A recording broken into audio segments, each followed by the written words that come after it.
You're listening to the You Don't Know Me Yet podcast network. Holly Cotton here, and I have Miss Rashida Joy with me today. And if you guys are on Instagram, you can find her at Rashida Joy. She is a women's plant-based fitness coach, and she has all kind of other things that she's doing as well as just the plant-based platform. She's into fitness. She has numerous other things, and she's grown this brand of talking about her lifestyle. So welcome, Rashida.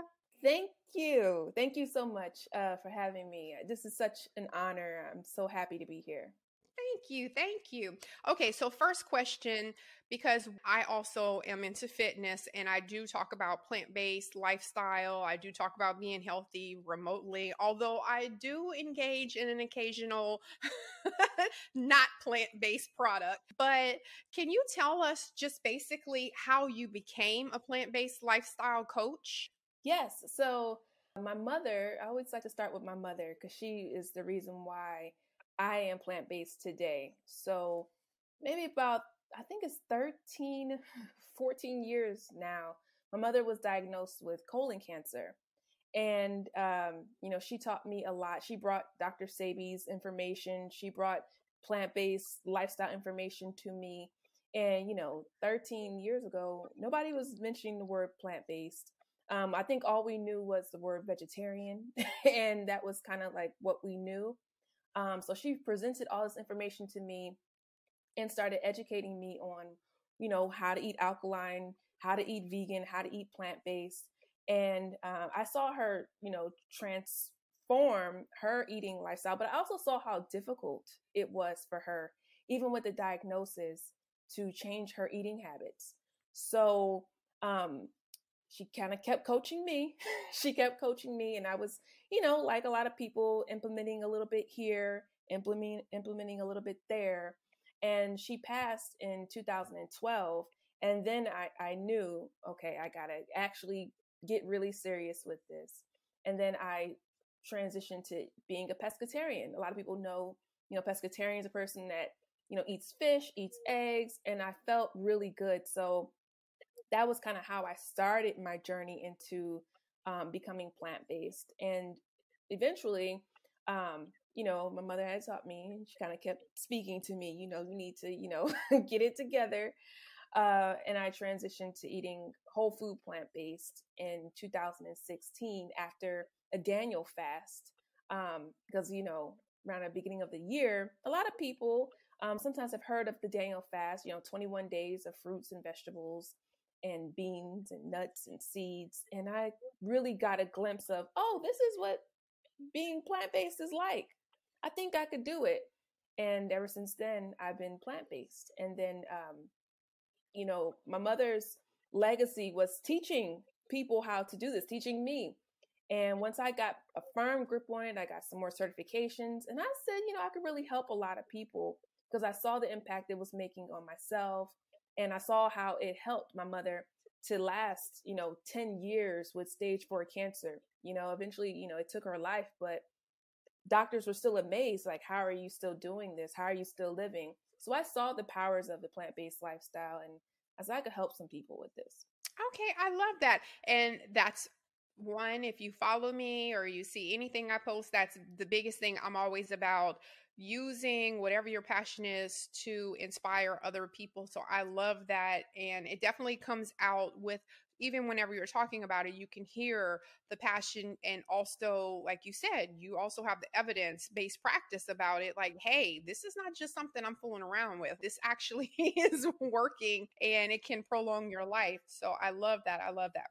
Okay. So first question I have, I know just for people that are listening, a lot of times, like you said, they can't differentiate between different kinds of diets. Like you think vegan, plant-based, vegetarian. I'm like, what does that mean? Am I eating leaves? Is it grass? What's going on? I go into the grocery store. There's a whole aisle now, like where there wasn't before. Am I really eating turkey sausage? Am I eating beans? What is it? So I know you just mentioned a few things. Can you give us just a brief little overview of, like you said, an alkaline diet, a vegan diet, plant-based diet? Can you kind of just give us some differentiation so we know maybe I want to go to that lifestyle and I want to change, but I don't even know the genre of what diet I'm going to pick? Right.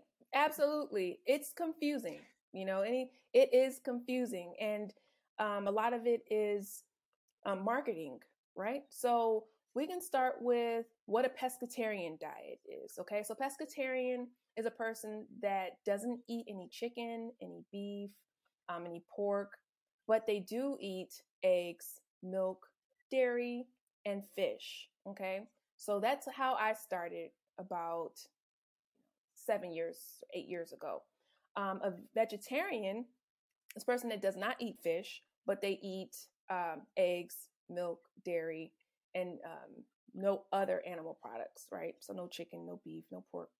Now, a vegan is a person that has strong ethical standpoints on animal cruelty, and they stay away from all animal products, beef, pork, chicken, dairy, eggs, and they also refrain from wearing things like leather, silk, because they have a really strong ethical standpoint on animal cruelty. Okay. And then this is where it gets a little tricky, plant-based. Okay. So I know everybody's been in a grocery store and now it's taken over, right? There's aisles that have things that say plant-based on it. There's Beyond Meat, there's Impossible Burgers. You can go to Burger King and see plant-based. And I think a lot of people confuse that with something being healthy, right? Because it says plant-based, right? So when something is labeled plant-based, that means that they didn't use any animal products, although there may be some different chemicals or substances they've used to make things kind of taste familiar to an animal product.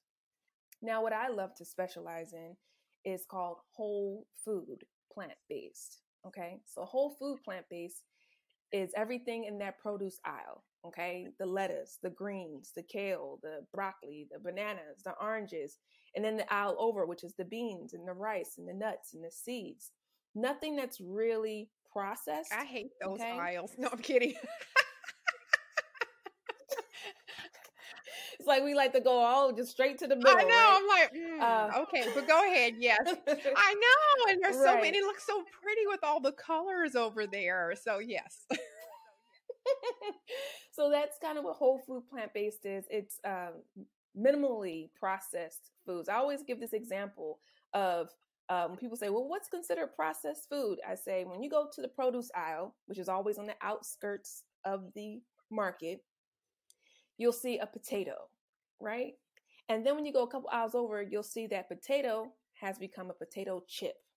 Okay. And then you go another aisle over, now that potato has become a French fry. Okay. So that's the process going through the aisles of, what's processed food. So the whole food is actually on the outskirts of in that produce section. Okay. Same thing with corn. It turns into a corn chip, it just kind of processes through the aisles.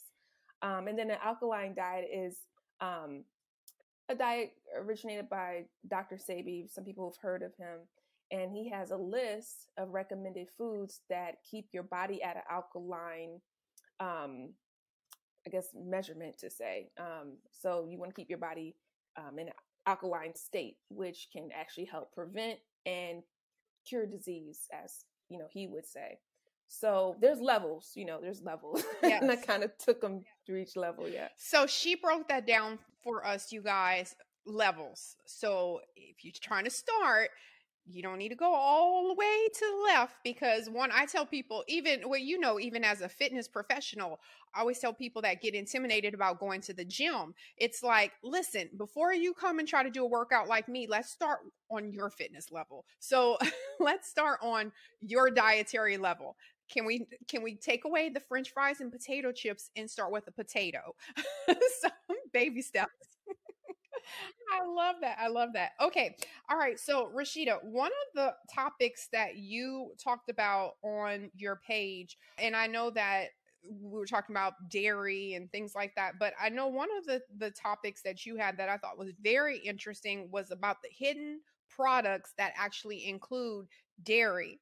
And I know with this being Breast Cancer Awareness Month, I'm also a breast cancer survivor, and I was really big into dairy products. I thought that for my fitness journey, I needed to be eating yogurt with high protein content, or that was a healthy option, or instead of eating something fried, I would eat a bowl of cereal with milk, or just anything like that. I thought because it wasn't fried that anything else had to be healthy. So can you give us some insight into that question about the hidden dairy products?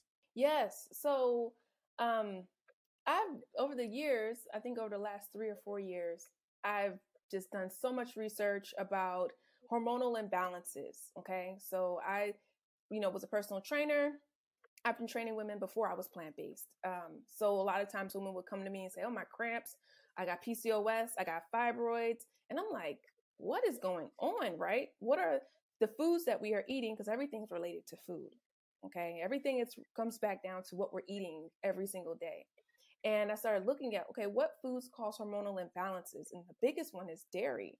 And if you do a little research on Google, you'll see it's there, right? Dairy. So a lot of times, I think it's about 80% of Black and brown people are lactose intolerant, but we continue to eat it because it's just a part of the standard American diet. You feel your bubbles gutting, like it's all moving. And we just kind of pretend that, it's okay, eating the macaroni and cheese and ice cream. And you just kind of take a little lactate something and move on. But your body's really telling you something. So a lot of people believe, okay, I'm getting off the milk, right? I'm getting off the whole milk. I'm going to do 2% milk.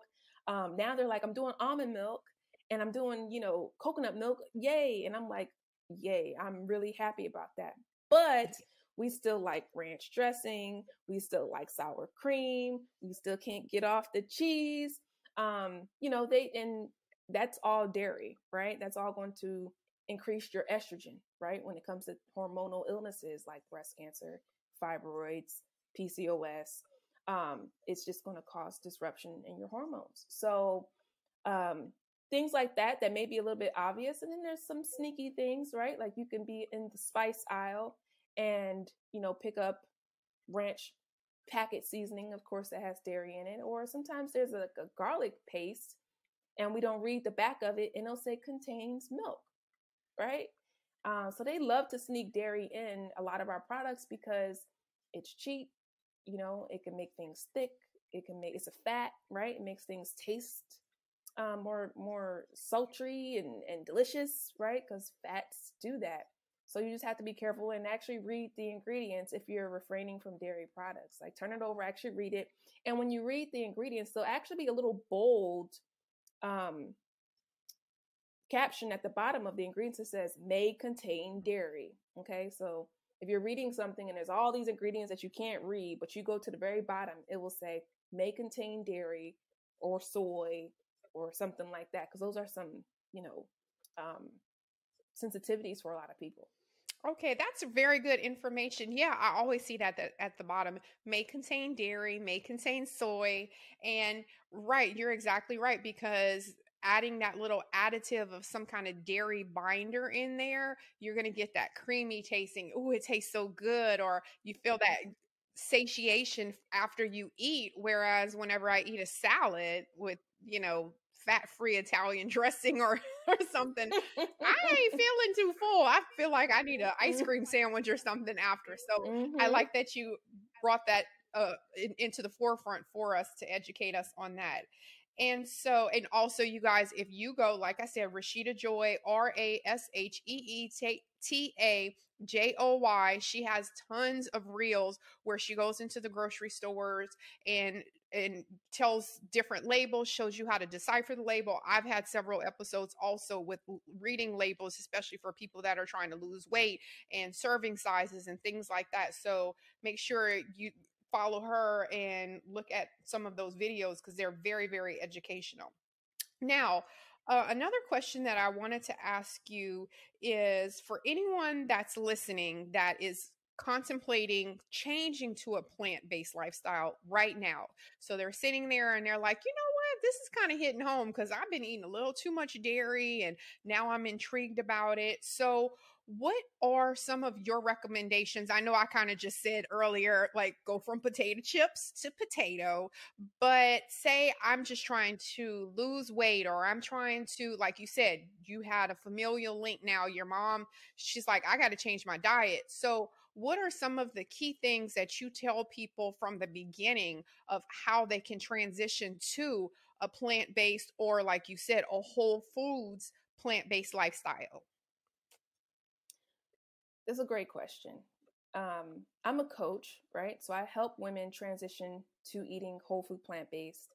I do challenges and tutorials and coaching sessions um, very often. And then in January, I'll be doing the really big ones. People, start their new year off plant based, right? For a lot of different reasons. But I would recommend first thing that you write down on a piece of paper what your reasoning is. Okay. Um, if that's to lose weight, dig a little deeper. Why? Why do you need to lose weight? So I can run with my kids. Great reason, right? Why do I want to go plant-based? Because I got type 2 diabetes and the doctor says I need to make a change. Great reasoning why, okay? So write it down because it will get tough. It's not the most easiest thing. So write it down first, know your reason why, and then have fun. Start with some Netflix, right? There's a lot of documentaries called What the Health on Netflix. There's one on YouTube called Forks Over Knives. Like really learn and see what people are eating. Because I think a lot of times people believe that a plant-based diet or a whole food plant-based diet is just seeds and nuts and leaves. And there's a whole world of delicious foods out there that we just kind of got to open our mind to. And it's okay because we weren't I wasn't raised eating plant-based. I was eating all the stuff, ribeye steaks and oxtails, and I, ate all of that. But when you transition to being plant-based, you'll see like, wow, there's so many different foods I didn't even know existed. So I would start with just educating yourself and knowing your reason why before you even change anything. Just kind of confirm it within yourself and build some faith on it, and then start taking the steps. There are a few things that people make a few mistakes with is, they'll start doing nothing but salads all day, and, they'll start feeling dizzy and lightheaded and, oh, I just ate carrots, and they're doing this. Ooh, I feel, sick, and it's because they're not getting enough calories. They're not really diversifying their diet. So I help with things like that with recipes and meal plans and, get creative because food can be really delicious. I'm a foodie. Okay. So everybody knows you could be plant-based and be a foodie. So I would recommend that you start there. And yeah, it's okay to do baby steps. It's okay to do baby steps. I run into a lot of women that want to be alkaline vegan, but they haven't quite got vegetarian down, or they haven't quite got, like you said, eating potatoes instead of potato chips, So, we'll easy go, easy does it, but we'll start where you can, and my programs, we baby step, but we take a big step. Okay. So when you come in my programs, we're going to start, I'm going to tell you everything, how to go grocery shopping, how to read labels, how to actually change your lifestyle. So I usually attract women that, have already kind of started on the journey, and they just really want to finish strong.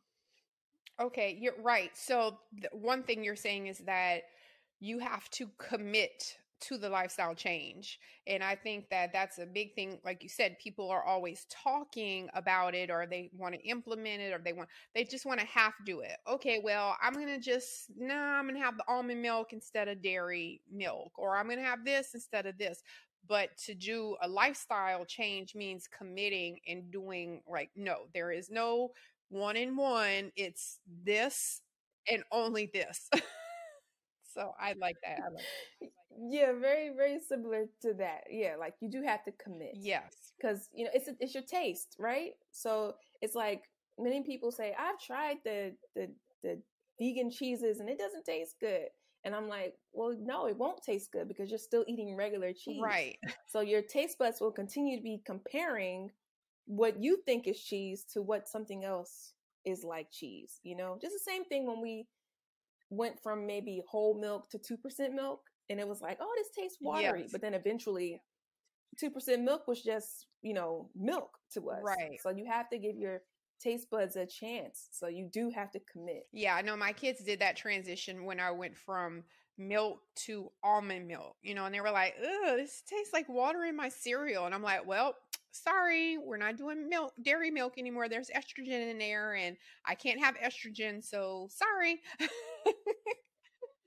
What about, can you give us a tip for anyone that's listening or watching? Can you give us a tip, like you said, one of the biggest things, and I know I go through these phases too. Whenever you've been in fitness for so long, you have to figure out how to challenge yourself. What is it because you're just maintaining most of the time. So you have to come up with different goals or whatever. So sometimes I'll push myself like, oh, okay, all right, so my goal is now I want to lean out. I want to be, 18% body fat. So then I'll eat like super clean for like 3 months or something. So say someone is going through that thought process right now and they're like, okay, well, I'm going to give it like 3 months or whatever. But then they start, and like you said, don't do the salads, but they start and they feel like they're hungry all the time. Because when it's time, when I'm doing like straight meal prep, no snacks, nothing. When it's time to eat, I'm not cute at all. Like I'm about to tear that food up.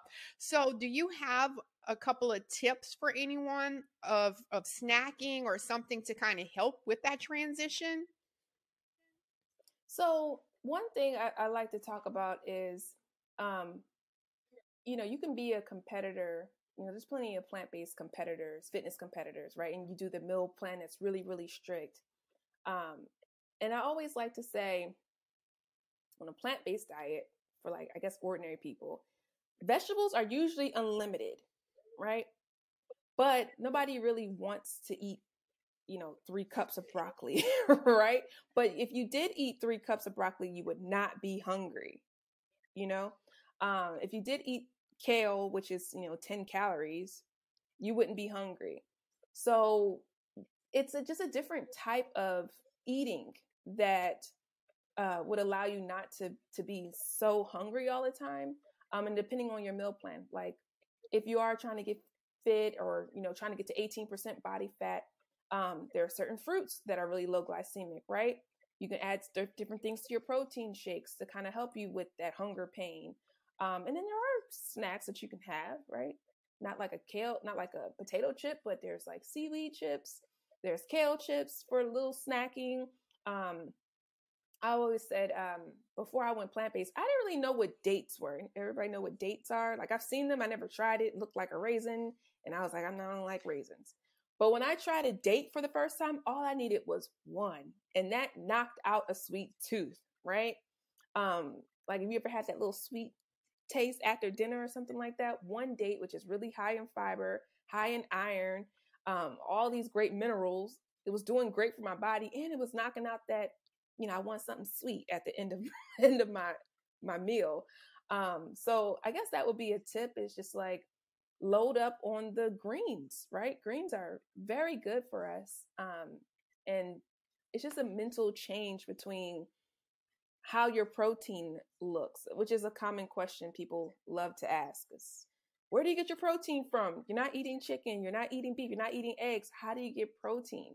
And there are tons of protein in different vegetables. It's just that your plate with your 3 ounces or 4 ounces of chicken breast will be, 6 ounces of, broccoli or black beans or lentils or something like that, that would have more protein and some carbs in there.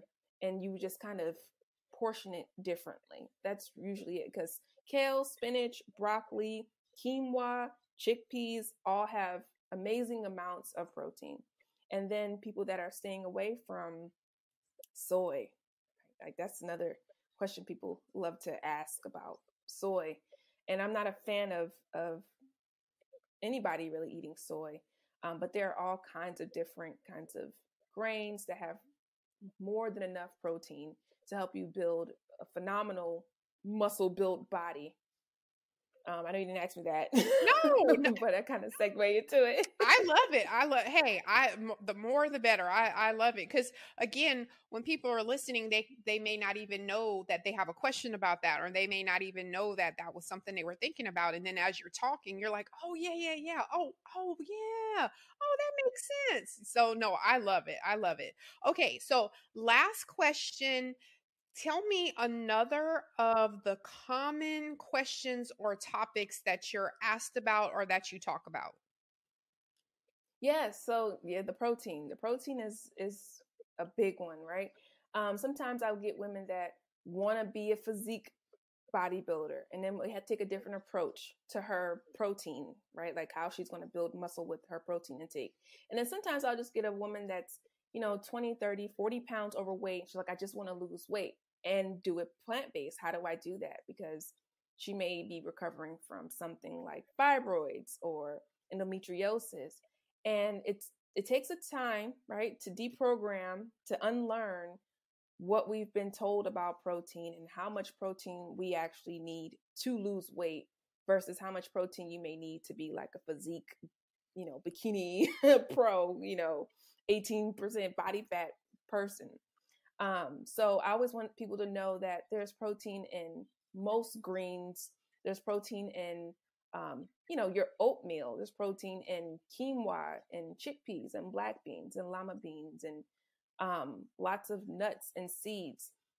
All contain protein. And honestly, we don't need as much protein to live as we may think, right? Because most people aren't like you, Holly, that are going in the gym and, lifting heavy weights. Most people are just kind of moving their body and walking, and they just want a little slimmer physique. They want nicer toned arms, so always baby step it, right?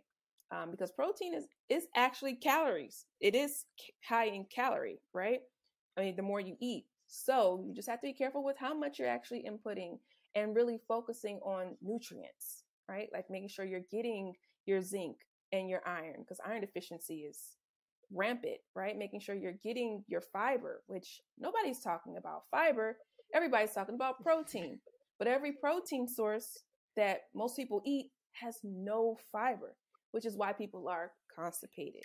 I was just about to interject that, and I was about to say, whenever I'm trying to be really lean and I beef up my protein intake, I always feel like now I have to add Miralax. Now I have to add the salad with like you said, all the leafy vegetables, because if not, then I'm gonna have it's gonna be counterproductive because now I have a bloated stomach because I can't poop.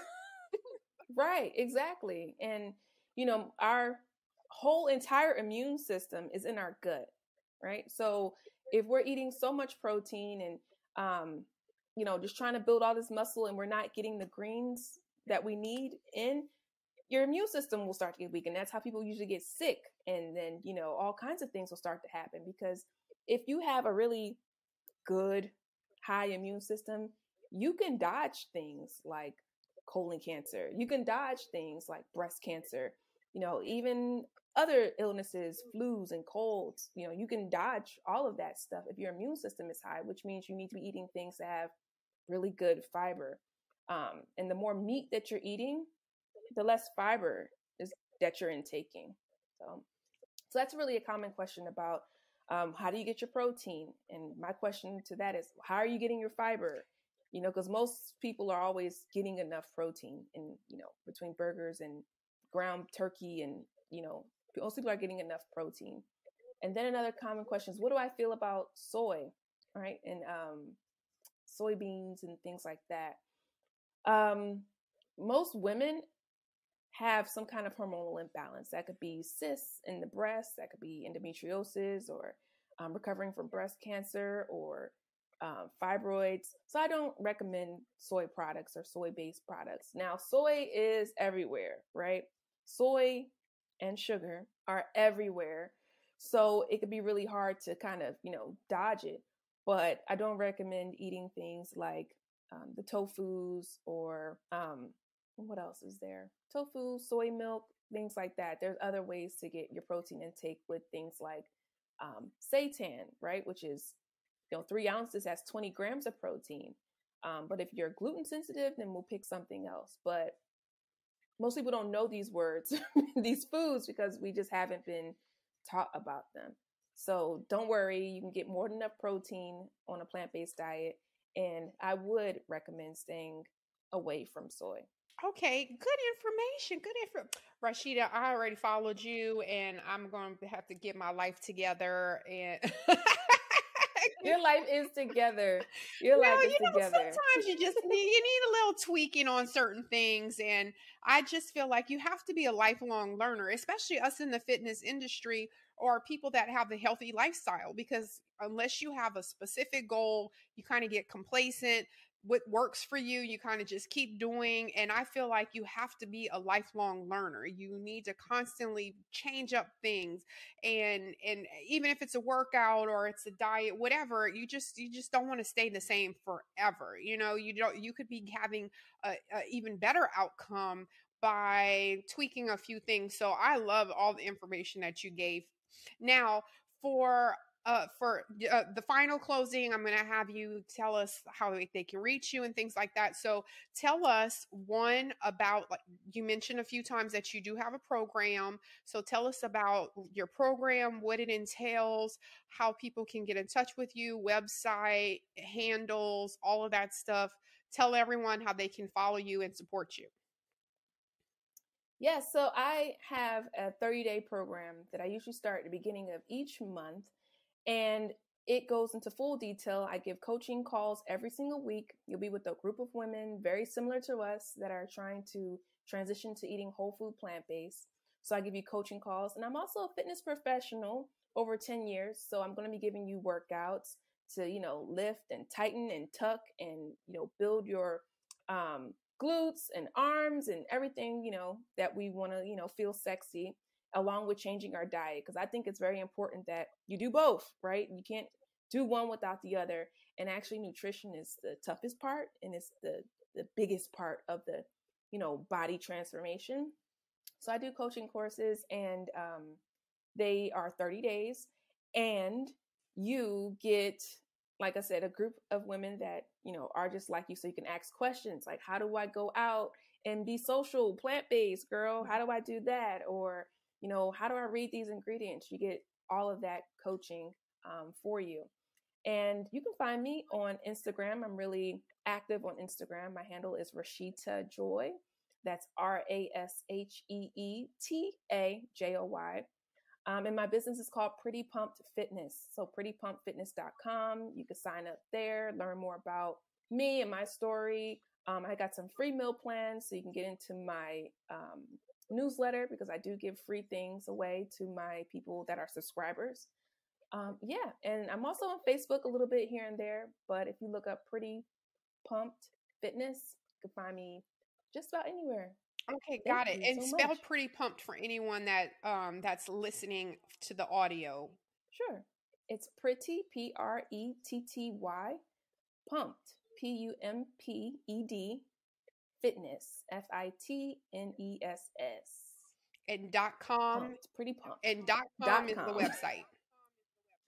.com is website. Okay, yes. Perfect. Got it. Okay. Because some people, they miss suffixes and they forget how to spell certain things. The other day I had a total brain fart. I forgot how to spell business. And I was like, wait, B-U-I. Yes, it happens. So it happens. Oh, I love that. I love that. Okay. All right. Well, thank you so much, Rashida, for coming on and telling us everything, your platform, your story. I lost my mom too, so I'm very sympathetic to that. And I understand totally. And sometimes we find this passion going through those types of things in life, and all of a sudden it ignites something and you're like, hey, maybe this is where I'm supposed to be. Maybe I'm not happy about the traumatic part that made me find it, but at the same time, here I am. And you're definitely impacting tons of people, even the people that are going to listen and watch this. I'm hoping that they take a couple of little gems that you dropped and implement that into their lifestyle. So thank you again for coming on today. Thank you so much for having me, and thank you for hosting this platform for women like me. Love it. Of course. We all winning, boo. We all winning.